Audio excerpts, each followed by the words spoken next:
उनकी पहचान आज ख़त्म होती हुई नज़र आती है।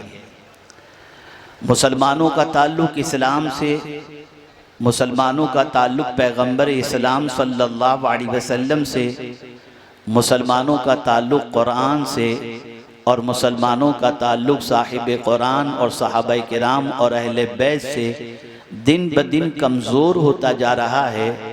और ये कौम इन्हीं कमज़ोरी की बुनियाद पर ज़वाल के रास्ते पर जा रही है और तबाही उनके दरवाज़े पर दस्तक देती हुई नज़र आती है।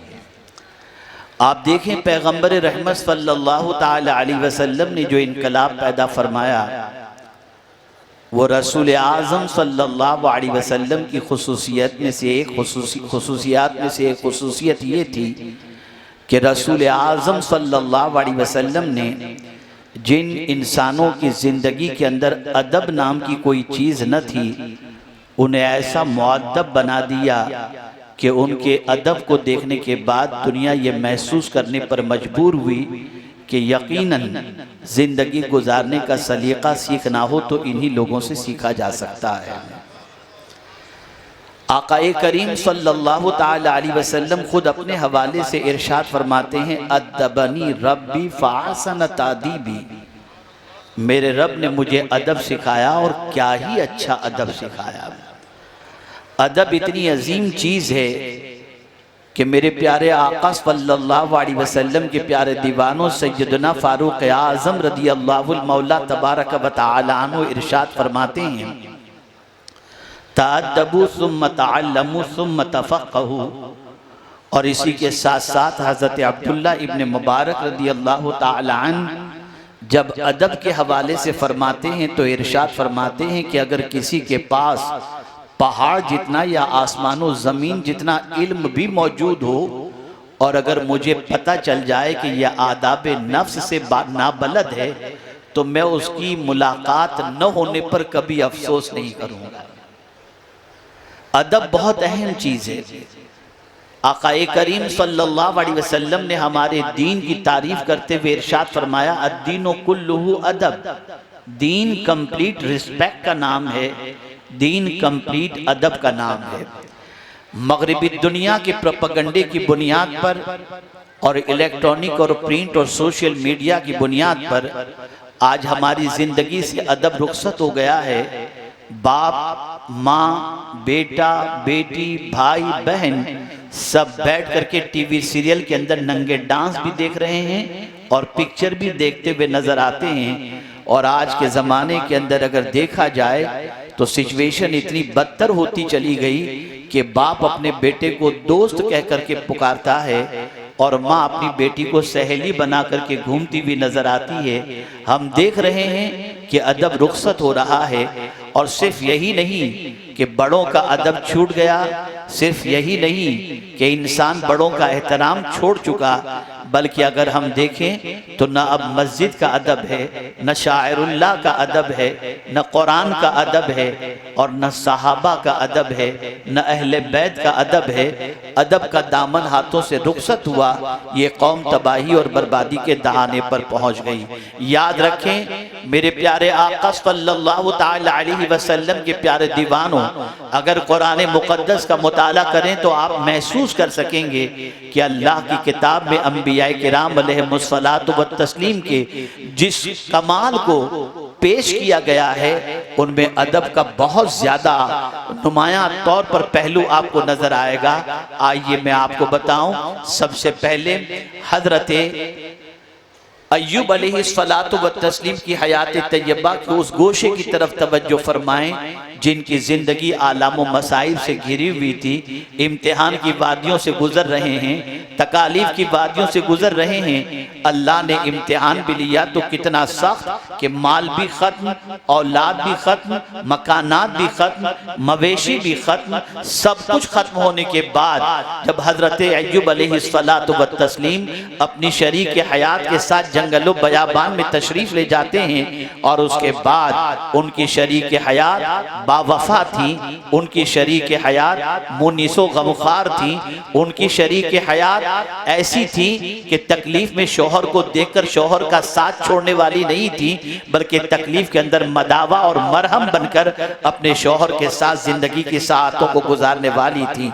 आज की औरतों की तरह नहीं कि खुशी में तो शरीक रहती हैं और गम में घर छोड़ करके भाग जाती हैं, मालदारी के मौके पर साथ देती हैं और गुर्बत के मौके पर रिश्ता तोड़ती नजर आती हैं। वो ऐसी नहीं थी, बल्कि अल्लाह अकबर दुख के मौके पर साथ हैं। अल्लाह अकबर। एक मर्तबा बीबी जमीला ने हजरत अय्यूब अलैहिस्सलातु व तस्लीम से अर्ज किया कि बीबी रहमत ने, जो हजरत अय्यूब अलैहिस्सलाम की ज़ौजा थी, अर्ज करती हैं आप अल्लाह के पैगंबर हैं, अल्लाह के नबी हैं, अल्लाह की बारगाह में दुआ कीजिए ताकि तकलीफों से आपको भी नजात मिल जाए, हम सबको नजात मिल जाए। हजरत अय्यूब अलैहिस्सलातु व तस्लीम बरजस्ता इरशाद फरमाते हैं, ए मेरी शरीक हयात, तकालीफ के अय्याम कितने गुजरे हैं? अल्लाह अकबर। बीवी ने कहा बमुश्किल तमाम अभी 5 साल तकलीफ के दिन गुजरे हैं, लेकिन इससे पहले की जिंदगी बड़ी राहतों में गुजरी, बड़े आराम में गुजरी, बड़े सुकून में गुजरी। लेकिन बीवी जब हजरत अय्यूब अलैहिस्सलातु व तस्लीम की बारगाह के अंदर बाकी के अय्याम का तस्करा कर चुकी, तो हजरत अय्यूब अलैहिस्सलातु व तस्लीम ने फरमाया, ऐ मेरी शरीक हयात, चंद सालों की तकलीफ का जिक्र अपने रब की बारगाह में करने में मुझे शर्म आती है, जिसने इतनी लंबी जिंदगी हमें राहत की अता फरमाई, अब चंद दिनों की तकलीफ की शिकायत करने में मुझे हिचकिचाहट महसूस हो रही है। बीवी ने प्रेशर डाला, बीवी ने इसरार किया कि आपकी तकलीफ मुझसे नहीं देखी जाती, बारगाह समदियत के अंदर दुआ करें ताकि तकलीफों से नजात मिल जाए। कुर्बान जाइए, हजरत अय्यूब अलैहिस्सलातु व तस्लीम ने अपने रब की बारगाह में ये अर्ज नहीं किया कि मेरे करीम मैं तेरा फरिश्तादा पैगंबर हूँ, तेरा नबी हूँ और मुझे ये तकलीफ, मैं इबादत गुजार भी हूँ, मैं तेरा फरिश्तादा पैगंबर भी हूँ। नहीं नहीं, बल्कि कुर्बान जाइए, हजरत अय्यूब अलैहिस्सलाम ने बारगाह उलूहियत का अदब बजा लाते हुए सिर्फ इतना कहा, रब इन्नी मस्सनी अद्दुर व अंत अरहमुर राहिमीन। अंदाज देखिए, अदब का दामन किस तरीके से मलूज़े खातिर रखे हुए हैं कि कहते हैं मौला मुझे तकलीफ ने छुआ है, टच किया है, मैं तकलीफ में गिरफ्तार हूं, मैं परेशान हूं, मैं मुसीबत ज़दा हूं। ये नहीं, बल्कि कहते तकलीफ ने मुझे छुआ है और तू सबसे ज्यादा मेहरबानी करने वाला है। आप अंदाजा लगाएं, ये बारगाह उलूहियत का अदब हजरत अय्यूब अलैहिस्सलातु व तस्लीम पेश करते हुए नजर आते हैं। हजरत कलीम की जिंदगी का जायजा लें, अल्लाह अकबर, वो भी बारगाह रब्बुल इज्जत जल्ल जलालहू का अदब बजा लाते हुए नजर आते हैं। हजरत इब्राहिम अलैहिस्सलाम भी बारगाह उलूहियत का अदब किस तरीके से बजा लाते हैं, जरा देखें। अल्लाह अकबर। जब तौहीद के सिलसिले में हजरत इब्राहिम अलैहिस्सलातु व तस्लीम जो है दलाइल पेश कर रहे थे, तो उन्हीं दलाइल के जमाने के अंदर, उन्हीं दलाइल के मौके पर जब रब की शान बयान करते हैं तो कहते हैं युतइमुनी व यस्कीन, जब मैं भूखा होता हूँ मुझे खिलाता है, मुझे पिलाता है, जब भूखा होता हूँ तो वो खिलाता है, जब प्यासा होता हूँ तो वो पिलाता है। लेकिन जब मर्ज की बात आती है तो अल्लाह अकबर, ये नहीं कहते कि मेरा मौला मुझे मरीज बनाता है और मुझे शिफा अता फरमाता है, इसलिए कि मर्ज ऐसी चीज है कि इंसान मर्ज से मोहब्बत नहीं करता। किसी मरीज को देखो तो देखने के बाद मरीज से जो है, मरीज के मर्ज से नफरत होती है, डर लगता है, बचने की दुआ की जाती है, मर्ज से कोई मोहब्बत नहीं करता। लेकिन कुर्बान जाइए, जब मर्ज की निस्बत जिसको ऐब तसव्वुर किया जाता है उसकी बात आती है तो हजरत इब्राहिम अलैहिस्सलाम बारगाह उलूहियत का अदब बजा लाते हुए कहते हैं वइज़ा मरीद तो फहुव यशफीन, जब मैं मरीज होता हूं तो मौला मुझे शिफा अता फरमाता है। मर्ज की निस्बत खुदा की तरफ नहीं की, मर्ज की निस्बत अपनी तरफ कर दी। ये बारगाह उलूहियत का अदब है। ए रसूल आज़म सल्लल्लाहु अलैहि वसल्लम के दीवानों, इसी तरीके से ये बात भी जहन में रखें, जिसके मर्तबे ज्यादा होते हैं, जिसका मकाम बुलंद बाला होता है, वो ज्यादा अदब बजा लाता है। तारीख उठा करके देखें, हजरत गौस सकलैन की तारीख देखें, हजरत सुल्तानुल हिंद की तारीख देखें, हजरत मखदूम सिमना की तारीख देखें, इमाम इश्क व मोहब्बत की तारीख देखें, सबकी जिंदगी उठा करके देखो, इन्होंने जो कुछ पाया है वो अदब ही से पाया है, अदब ही ने इनको ऊंचा मकाम अता फरमाया है। अल्लाह अकबर। मेरे प्यारे आका सल्लल्लाहु तआला अलैहि वसल्लम के प्यारे दीवानों, अदब जितना ज्यादा होगा मकाम उतना बुलंद होगा। कलीम भी मुअद्दब थे और हबीब भी मुअद्दब थे, लेकिन दोनों के मरातिब में फर्क है। आप अंदाजा लगाएं, जब फिरौन पूरे लाहो लश्कर के साथ हजरत मूसा अलैहिस्सलातु व तस्लीम की जानिब बढ़ता है और हजरत मूसा अलैहिस्सलातु व तस्लीम अपने रफका के साथ और अपनी कौम के साथ जब दरिया की तरफ बढ़ते हैं और उस मौके पर फिरौन पीछा करते हुए इनको पा लेता है, तो होता ये है सामने दरिया और पीछे फौज। उस मौके पर हजरत मूसा अलैहिस्सलाम की कौम ने हजरत मूसा अलैहिस्सलाम से कहा था, इन्ना लमुदरकून, बेशक हम पकड़े गए, अब तो हमारा हाल बुरा है, इसलिए कि बचेंगे तो ये मार डालेंगे, दरिया में गए तो फिर हम तबाह हो जाएंगे, बर्बाद हो जाएंगे, बचने की कोई सूरत नजर नहीं आती। लेकिन अल्लाह अकबर, नबी का तवक्कुल बड़ा अजीम होता है, वो असबाब नहीं खालिक असबाब पर नजर रखता है। इसलिए सारी कौम ने कहा था हम पकड़े गए, लेकिन मूसा अलैहिस्सलाम ने कहा था कल्ला, हरगिज नहीं। ये वो तवक्कुल था जो तब्बे कदीर से ताल्लुक की बुनियाद पर पैदा हुआ था, अल्लाह की मोहब्बत की बुनियाद पर पैदा हुआ था। कितना कॉन्फिडेंस था कि एक तरफ फौज है, दूसरी तरफ दरिया है, बचने की कोई सूरत बज़ाहिर नजर नहीं आती, लेकिन कुर्बान जाइए, मूसा कलीमुल्लाह अलैहिस्सलाम ने कहा कल्ला, हरगिज नहीं। और उसके बाद कहते हैं इन्ना माइया रब्बी सयहदीन, बेशक मेरे साथ मेरा रब है, अनकरीब रास्ता दिखाएगा। अल्लाह अकबर। मैं देखो आपको अर्ज कर रहा था, कलीम का मकाम और हबीब के मकाम में फर्क है, अदब यहाँ पर भी है, लेकिन यहाँ तस्करा देखिए, उलमाए ज़वील एहतराम तशरीफ फरमाएं, गलती होगी तो इस्लाह फरमाएंगे। हजरत मूसा अलैहिस्सलाम ने क्या कहा, इन्ना माइया रब्बी, बेशक मेरे साथ मेरा रब है। माइया का तस्करा पहले किया, रब्बी का तस्करा बाद में किया। जान का मामला हुआ तो माइया का जिक्र पहले कर रहे हैं मेरे साथ, और रब्बी का जिक्र बाद में कर रहे हैं। किस मौके पर, जब जान की पोजीशन थी, जब जान हलाक होने का मामला सामने नजर आ रहा था। लेकिन यही कैफियत, यही मामला गारे सौर के अंदर भी पेश आया है, लेकिन वहां सिचुएशन ये है कि हजरत सिद्दीक अकबर रसूल आजम सल्लल्लाहु अलैहि वसल्लम की बारगाह में अर्ज करते हैं, दुश्मन गार के दहाने पर हैं, थोड़ी सी गर्दन झुका लेंगे हमें पा लेंगे, तो कुर्बान जाइए मेरे आका की अजमत पर, रिफात और बुलंदी पर, रसूल आजम के बहुत ज्यादा अदब पर। हबीब इतना अदब करके अल्लाह की बारगाह के अंदर अपनी अकीदत का नजराना पेश करते हैं कि कुर्बान जाइए, ये नहीं कहते कि बेशक मेरे साथ या हमारे साथ हमारा रब है। माइया का जिक्र पहले नहीं, माना का जिक्र पहले नहीं। क्या कहते हैं, ला तहज़न इन्नल्लाह माना, गम न करो अल्लाह हमारे साथ है।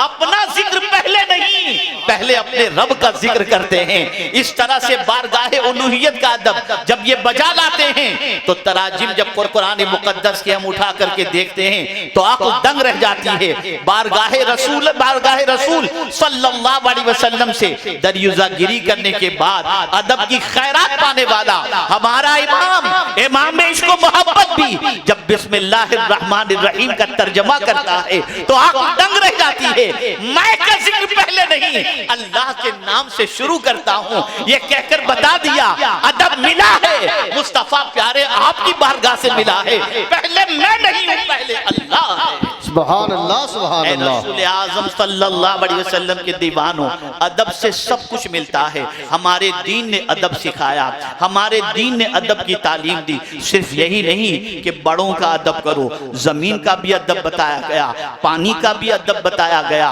बड़ों का भी अदब बताया गया।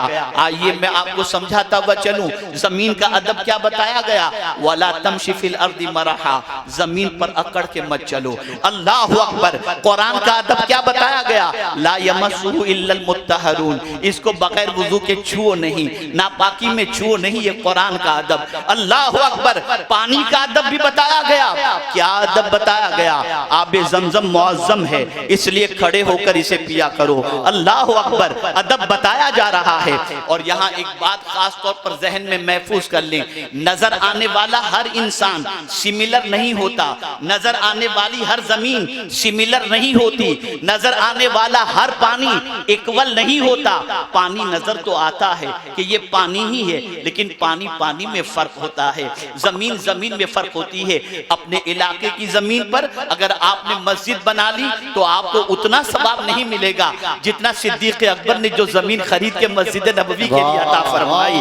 उस मस्जिद में नमाज का जो सवाब है वो इलाके की मस्जिद के अंदर नमाज पढ़ने का सवाब नहीं मिलेगा। बज़ाहिर तो वो जमीन भी है, ये भी जमीन है। अल्लाह अकबर। हरम मोहतरम का मामला देखें, मस्जिद हराम का मामला देखें, वो भी मस्जिद है, हमारे यहाँ की जामा मस्जिद भी है, लेकिन वहां पढ़ेंगे तो 1 लाख का सवाब मिलेगा। अल्लाह अकबर। आप देखें, नजर आने वाली जमीन जमीन ही है, पानी पानी में फर्क है, नजर आने वाला सिमिलर नजर आता है।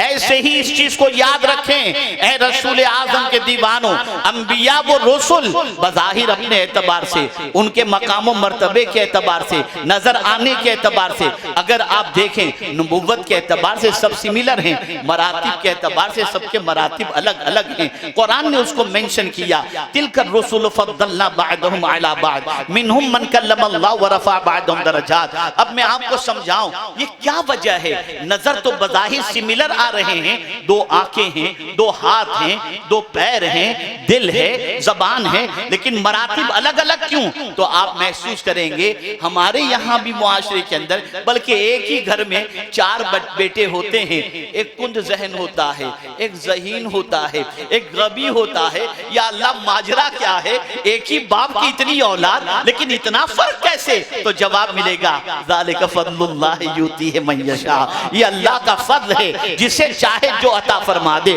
आप देखें, कोई डॉक्टर बनता है, कोई चपरासी बन जाता है, कोई मुफ्ती बनता है, कोई मुअज्जिन बनता है, कोई शेखुल हदीस बन जाता है, और कोई दरगाह के अंदर झाड़ू लगाने वाला होता है। बज़ाहिर वो इंसान होता है, लेकिन मेरा रब जानता है किसकी शान क्या है, कौन किस लायक है, जिससे जो अता फरमा दे। जब इतनी बात समझ में आ जाती है कि कोई बहुत एक्सीलेंट होता है, कोई किसी के अंदर टैलेंट बहुत ज्यादा होता है, तो आप ये भी तो समझें अंबियाए किराम में भी तो अल्लाह अज़्ज़ व जल्ल ने बाज़ों को बात पर फजीलत अता फरमाकर टैलेंट अता फरमाया। इसी तरीके से अदब के अंदर आप देखें, मैं आपको बताता हुआ चलूं, याद रखें सहाबाए किराम अलैहिमुर रिज़वान बहैसियत सहाबी सब सिमिलर हैं, लेकिन मरातिब के एतबार से सबके मरातिब जुदा जुदा हैं।